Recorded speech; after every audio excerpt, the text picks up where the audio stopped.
اللہ الرحمن الرحیم۔ آپ صلی اللہ علیہ وسلم نے وفات سے ایک دن پہلے کیا کام کیا؟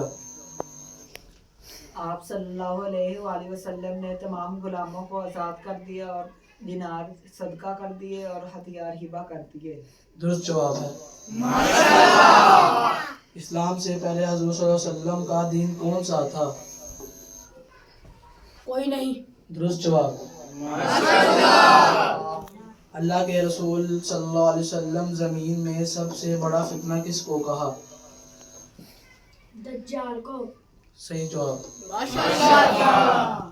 ام المؤمنین حضرت ماریہ قبطیہ رضی اللہ عنہ کے بطن سے آپ صلی اللہ علیہ وسلم کا کون سا بیٹا پیدا ہوا؟ حضرت ابراہیم علیہ السلام۔ جواب درست ہے۔ ماشاءاللہ۔ حضور صلی اللہ علیہ وسلم نے اول الرسول کا لفظ کس نبی کے لیے استعمال کیا؟ حضرت نوح علیہ السلام کو۔ جواب درست ہے۔ ماشاءاللہ۔ حضور صلی اللہ علیہ وسلم نے سب سے اچھی عبادت کس کو کہا ہے؟ قرآن مجید کی تلاوت کو۔ درست جواب۔ ماشاءاللہ۔ حضور صلی اللہ علیہ وسلم کی وہ کون سی خصوصیات ہیں جو آپ صلی اللہ علیہ وسلم کو قیامت کے دن عطا کی جائیں گی؟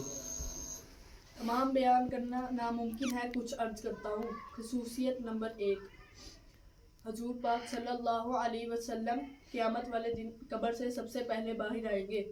خصوصیت نمبر 2، حضور پاک صلی اللہ علیہ وسلم بے ہوشی سے ہوش میں آئیں گے۔ خصوصیت نمبر 3، آپ صلی اللہ علیہ وسلم حشر کے میدان میں براق سواری پر سوار ہو کر بطور اعزاز 70,000 فرشتے آپ صلی اللہ علیہ وسلم کے ساتھ آئیں گے۔ خصوصیت نمبر 4، عرش کے دائیں جانب آپ صلی اللہ علیہ وسلم کرسی پر بیٹھیں گے۔ درست جواب۔ ماشاءاللہ۔ آپ صلی اللہ علیہ وسلم نے پہلا خطبہ کہاں ارشاد فرمایا؟ صفا مروا کا پہاڑ۔ درست جواب۔ ماشاءاللہ۔